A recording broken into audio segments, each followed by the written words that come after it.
Yeni bir videodan herkese tekrardan selamun aleyküm. Yine bugün de gündemdeki gelişmeleri sizlere aktarmaya devam edeceğim. Kıymetli dostlar, bugün ilk olarak Portekiz Savunma Bakanı'nın Baykar'a yapmış olduğu ziyarete gideceğiz. Bu ziyarette çok önemli açıklamalar yapmıştı ve satır başlarını güzelce derledim. Baykar'ı öve öve bitiremedi Portekizli Bakan. Detaylar şu an sizlerle. Kıymetli dostlar, Baykar'ı ziyaret eden Portekiz Savunma Bakanı Melo diyordu ki burada Portekiz'de farklı alanlarda yararlı olabilecek pek çok ekipman buluyoruz. Burada şahit olduğumuz şeylerin dünyadaki en ileri teknolojinin zirvesinde olduğuna şüphe yok. Arkamdaki bu hava aracı, yani Kızıl Elma'yı kastederek, tamamen otonom, etkileyici bir savaş kapasitesine ve mevcut en sofistike teknolojiye sahip. Elbette bunun pek çok kullanımı olabilir. Sadece savaş zamanında değil, barış zamanlarında da arama kurtarma gibi operasyonlarda kullanılır. Bu tür teknolojilerin gelecekte sağlayacağı devasa bir ekipman taşıma ve konumlandırma kapasitesi mevcut. Biz savunma sanayisine yatırım yapıyoruz ve amacımız geleceğe değer katan bir yatırım fikrine sahip olmak. Portekiz'in drone konusunda iddialı olduğunu biliyoruz. Kendi ölçeğimizde önemli olan birkaç şirketimiz var. Her ne kadar dronları daha küçük boyutta olsa da ulusal sermaye ve yatırımlarla kat edilecek çok yol var, ama bu ancak görerek ve deneyim paylaşarak olur diye Portekizli Bakan açıklamalarını sonlandırmıştı. Yani anlayacağınız Portekizli Savunma Bakanı Melo, "Kızım sana diyeyim, gelinim sen anla" tabirini kullanmış. Ne diyor? Portekiz olarak biz de küçük çaplı bir şeyler yapıyoruz ama önemli olan bir işbirlikleri geliştirebilmek, Türklerin o üstün teknolojisinden bir şekilde yararlanabilmek demişti. Açık konuşayım, Türk milleti olarak bu övgülerin hepsine alıştık. Sormak istiyorum, siz de alıştınız değil mi? Normal karşılıyoruz.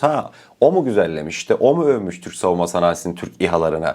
Tamam ya, övsün. Allah razı olsun. Belki işte gönlümüzden bir şeyler koparsa biz de onlara İHA SİHA veririz diye bir tepkiyle yaklaşıyoruz. Önümüzdeki günlerde Portekiz'e dair bir insan hava aracı ihracat haberleri duyarsanız da aslında bu açıklamadan sonra şaşırmamak gerek. Tabii kıymetli dostlar, Türk savunma sanayisinde sadece insan hava araçları yok değil mi? Doğal olarak Portekizli Savunma Bakanı Melo, Baykar'dan sonra bugün sabah saatlerinde Ada Tersanesi'ndeydi. Portekizli Savunma Bakanı'nın Türk tersanesinde ne işi var diyebilirsiniz. Aslında geçtiğimiz dönemlerde haberini aktarmıştım ama biz Portekizliler için deniz ikmal gemisi yapacaktık. Hatırladınız değil mi o haberi? İşte kıymetli dostlar, Portekizlerin bu destek lojistik gemisinin ilk gemiyi kızağa koyma töreni vardı. Portekizli Bakan da buna katılmıştı. Savunma Sanayi Başkanımız Sayın Haluk Görgün de Portekizli Bakan'ın ziyaretine eşlik etmişti ve X hesabında Portekiz donanması için inşa edilecek yardımcı akaryakıt ikmal ve lojistik destek gemisinin ilk gemi kızağa koyma töreni vesilesiyle ülkemize gelen Portekiz Savunma Bakanı Sayın Nuno Melo ile İstanbul'da Ada Tersanesi'nde bir araya geldik diyordu.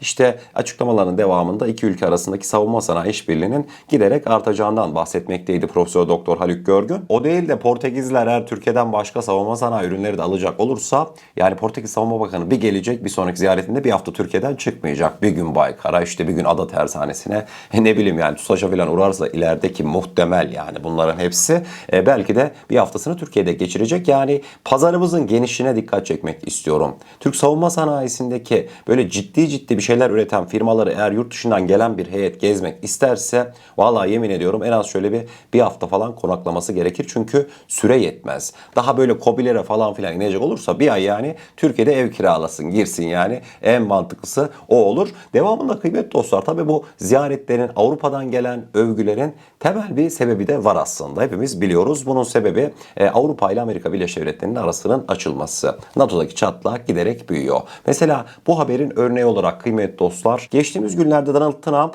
NATO hakkında bir açıklama yapmıştı. Ne diyordu? Donald Trump büyük oranda Avrupa'yı kastederek onlara hiç ihtiyacımız olmadı, onlardan Amerika olarak hiçbir şey istemedik. Biliyorsunuz Afganistan'a asker gönderdiklerini söylüyorlar ve gerçekten de gönderdiler. Cephe hatlarından biraz geride, biraz uzakta kaldılar diyordu Avrupa Birliği hakkında Trump. Bugüne geldiğimizde ise Almanya Başbakanı Merz Donald Trump'a bir yanıt verdi. Diyordu ki Afganistan'daki yaklaşık 20 yıllık görev süresi boyunca 59 Alman Silahlı Kuvvetleri askeri hayatını kaybetti. 100'den fazla asker ise muharebe operasyonları ve saldırılarda kısmen veya tamamen yaralandı. İttifak ortağımız ABD'nin çıkarları doğrultusunda da yürüttüğümüz bu görevin bugün küçümsenmesine ve aşağılanmasına izin vermeyeceğiz diyordu. Merz kısacası Trump'a bu şekilde bir yanıt vermişti. Ben şundan kesinlikle adım kadar eminim. Türk halkı olarak Avrupa Birliği ve Amerika arasındaki bu yaşanan gelişmelere, işte bir gün o açıklama yapıyor, bir gün o ona cevap veriyor falan. Kriz gittikçe büyüyor. Biz sadece işimizden ne diyoruz biliyor musunuz? Ulan yiyin birbirinizi. Akdeniz'i. Yani gerçekten dış politika zemininde baktığımızda Avrupa Birliği ile Amerika'nın arasının açılması Türk savunma sanayisine özellikle de büyük oranda destek olacak gibi gözüküyor. Yani bizim açımızdan büyük oranda işler istediğimiz gibi gidiyor bu yaşanan süreçlerde. Mesela kıymetli dostlar, Avrupa Birliği yalnızlaştı. Avrupa kendi ordusunu kuracak. Avrupa kendi savunma sanayisini artırıcı eylemlere devam edecek diyoruz ya. Bugüne geldiğimizde eski bir önceki dönem, şimdi Ursula von der Leyen var ama Charles Michel vardı, Avrupa Birliği Komisyonu Başkanı.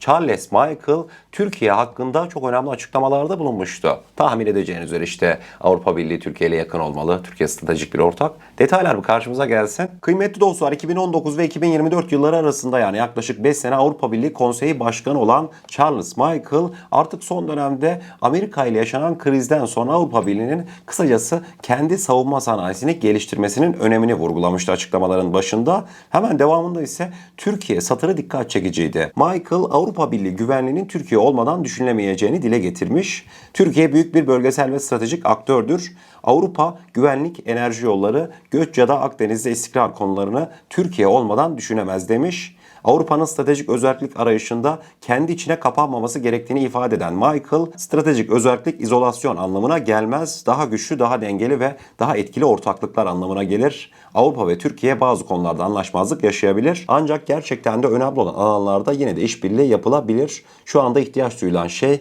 daha az ideoloji ve duygu, daha fazla pragmatizm ve eylemdir diyordu. Şu açıklamalara bakar mısınız? Yani bu özellikle de Charles Michel'ın görevde olduğu 2019-2024 döneminde falan silah zoruyla Türkiye hakkında bu açıklamaları çok zor alırdınız. Vallahi billahi. Tam şimdi dikkat edin, mesela o dönemler Türkiye'nin büyük krizlerle uğraştığı dönemler. Biz şimdi Suriye'den gelen tehditlerle uğraşıyoruz. Bir yandan Libya, bir yandan Karabağ harekatı falan. Bizim gerçekten de büyük curcuna içerisinde olduğumuz dönemlerde. Onlara hava hoştu o dönemlerde. Niye? Çünkü benden uzakta yılan, bana dokunmayan 1000 yıl yaşasın. Anladınız mı? Ama bugüne geldiğimizde Charles Michel görevi bitirir bitirmez zaten Ursula von der Leyen'e öyle bir zemin kaldı ki Türkiye ile işbirliği yapmalarından başka çıkar yol yok. Bu açıklamalarda aslında bir yandan Avrupa Birliği'ne seslenişti. Bundan sonraki dönemde yol haritanızı Türkiye'yi baz alarak yapın diyordu Charles Michel. Ha, keşke görevdeyken söyleseydi ama bunların ortak özelliğidir. Emekli olunca, işte görevi bırakınca bir anda Türkiye güzellemesi yaparlar.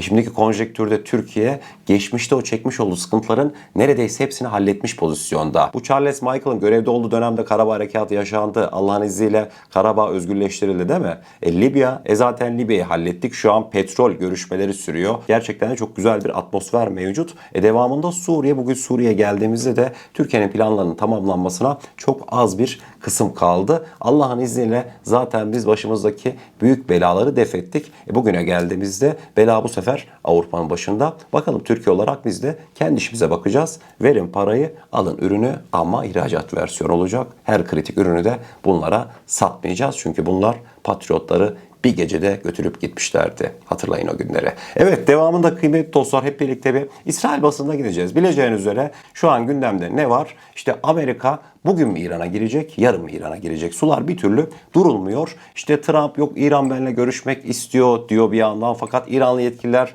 bugüne geldiğimizde Amerika bize diyor öyle bir şartlar sundu ki, yani biz bu şartları kabul etmektense biz Amerika ile savaşırız, biz İsrail ile savaşırız diyor. İsrail ile savaşırız diyor çünkü açık bir şekilde Amerika'ya İranlı yetkililer şunu bildirmiş: eğer ki sen bana bir operasyon düzenlersen ben direkt Amerika'yı hedef almayacağım. Çünkü niye? Mesafe olarak baktığınızda zaten İran'ın atacağı füzeler Amerika'ya gidesiye kadar büyük ihtimalle engellenir. Benim diyor hedefim Tel Aviv olacak diyor. Yani senin bana verdiğin her zarar Tel Aviv'e bir zarar olarak dönecek diyor. Anladınız mı mevzuyu? Yani İsrail kozunu oynuyor İran. Bugüne geldiğimizde kıymetli dostlar Türkiye'nin pozisyonu ne, değil mi? Tom Barak mesela bugün Dışişleri Bakanımız Sayın Hakan Fidan'la görüştü. Arapçı İran Dışişleri Bakanı'nın da yarın Türkiye'ye geleceği söyleniyor. İsrail basını da bu konuya dair diyor ki, görmüş olacağınız üzere İsrail'in Marif gazetesinde İsrail için bir darbe, Erdoğan İran'la anlaşma yapmak istiyor deniliyordu. Haberin detaylarına indiğimizde Türkiye Cumhurbaşkanı Recep Tayyip Erdoğan, ABD ve İran'ı müzakere masasına getirmeye amaçlayan geniş kapsamlı bir diplomatik girişimi desteklemek için çalışıyormuş.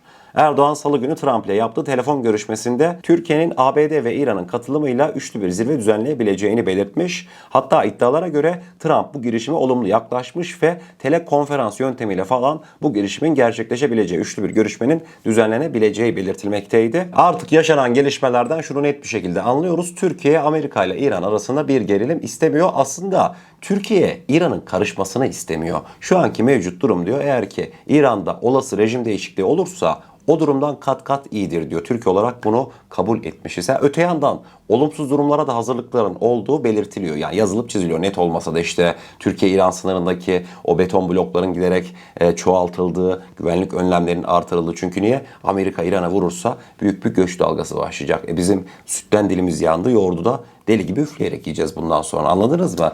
Buna dair de çalışmaların olduğu söyleniyor ama bakıldığı zaman Türkiye birazcık daha hani diplomatik görüşmeler yapılsın, çatışma olmasın diyor. Hakan Fidan da defalarca kez bunu dile getirdi. Yani İran aslında yarın ne diyecek biliyor musunuz Hakan Fidan? Bakın biz sizden memnun değiliz aslında diyecek. Yani terör örgütü YPG, PKK'ya verdikleri destekten mi? İsrail'le o gizli kapılar arkasında yaptıkları işbirliklerinden mi? İran'ın. Hatırlayın ya. Yani Hamas'ın lideri Haniye nasıl vefat etti? Anladınız mı kıymetli dostlar? Bunlar hepsi gözle görülür gerçeklerdi. Siz Türkiye'ye karşı, İslam coğrafyasına karşı cephe almaktan bir vazgeçin. Türkiye zaten sizi destekler diyecek. YPG, PKK'nın Amerika ile arasının bozulmasının sebebi İran'mış. Geçtiğimiz günler New York Times yazdı.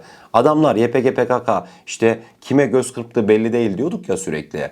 İran'dan drone alınca bu YPG, PKK ve hatta açık artırma usulü bunların işte Amerika'nın YPG, PKK'ya hibe ettiği tırlar dolusu zırhlı araçlar falan vardı ya, bunları falan İranlılara satmışlar. Bunu da Amerika duyunca çıldırmış Trump. Bundan dolayı zaten desteği direkt kesmişler. Bugünkü vaziyete geldiler. Yani İran açık açık Türkiye diyecek, aklına başına al.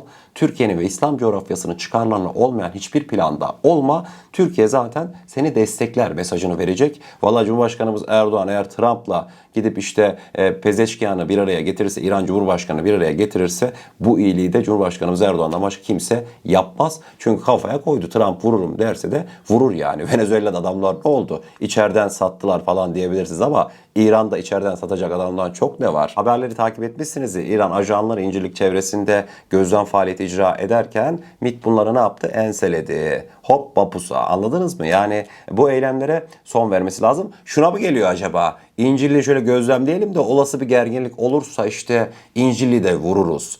Buna dair bazı mesajlar geçtiğimiz dönemlerde İran'daki farklı makamlardan verilmişti ama böyle bir şeye girişirlerse başlarına ne geleceği düşünüyorlardır. Yani bu şeye benzemez işte, yok efendim Katar'daki ABD üslerini vururuz da, hatırlayacağınız üzere İran füzeler fırlatmıştı, ilişkiler gerilmişti. Biz vallahi Katar'a Matar'a benzemeyiz. Yok biz ABD üssünü vurduk, İncirli'yi vurduk, sizi vurmadık falan filan. Geçin o işleri. Onu hayal bile etmesinler. Onu belirteyim. Bugün son olarak da kıymetli dostlar şöyle kısaca bir özetledim İran, İsrail, Türkiye gelişmelerini. Milli Savunma Bakanlığımızın Adalar Denizi bölgesindeki Navtex açıklaması Yunan medyasını çıldırtmıştı. Milli Savunma Bakanlığımız ne diyordu? Kıymetli dostlar, Milli Savunma Bakanlığımız Yunanistan'ın Ege Denizi'nde uluslararası hukuka aykırı faaliyetlerine ilişkin teknik itiraz niteliğindeki seyir duyurularımız Yunan basınında iddia edildiği gibi 2 yıllık olmayıp süresiz olarak yayınlanmıştır diye Milli Savunma Bakanlığımız bir açıklama yapmış. Daha sonrasında Yunanistan'ın bu açıklamaya tepkisi ahanda karşınızda. Yunan basınından Pentaposta akma, Ankara'dan yine trajik bir provokasyon. Navtex'imizin süresi belirsiz. Yunanistan bizimle koordinasyon kurmalı diye bir başlık atmışlardı. İşte Yunan basın haberinin detaylarında da Türkler 2 yıllık Navtex değil de ömürlük Navtex yayınladıklarını söylüyorlar. Bundan dolayı Yunanistan'a ayar veriyorlar. Ve önümüzdeki 2 hafta içerisinde de Mitsotakis'te Erdoğan bir araya gelecek. Türklerin amacı ne? İyice artık kozlarını açıktan oynamaya başladı Türkler diyordu. Milli Savunma Bakanlığımızın cevap çok iyi ya. 2 yıl değil Navtex'ler. Süresiz. Biz ne zaman kaldırsak, biz ne zaman istersek. İşte bu gibi gelişmeler Yunanistan'ın anladığı dilden gelişmelerdir. Bakın hemen görüşme kozunu kullanmışlar.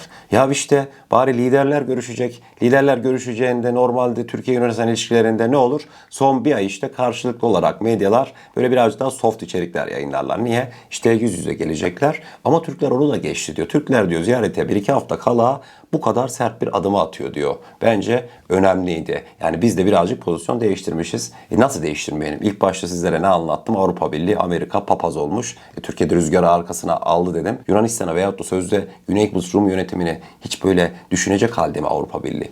Türkiye rüzgarı arkasına aldı. Yardır babam yardır. Çok güzel. Bugünkü videomuzun sonuna gelmiş oluyoruz. Eğer kanalımıza ilk defa gelmekteyseniz kanalımıza abone olarak bizlere destek olabilirsiniz. Videomuzu da gerçekten beğenmişseniz aşağıda bulunan beğen butonuna basarsanız bizleri oldukça mutlu edersiniz. O zaman ne diyelim? Kendinize çok iyi bakın. Allah'a emanet olun. Her şey istediğiniz gibi olsun. Sağlıcakla.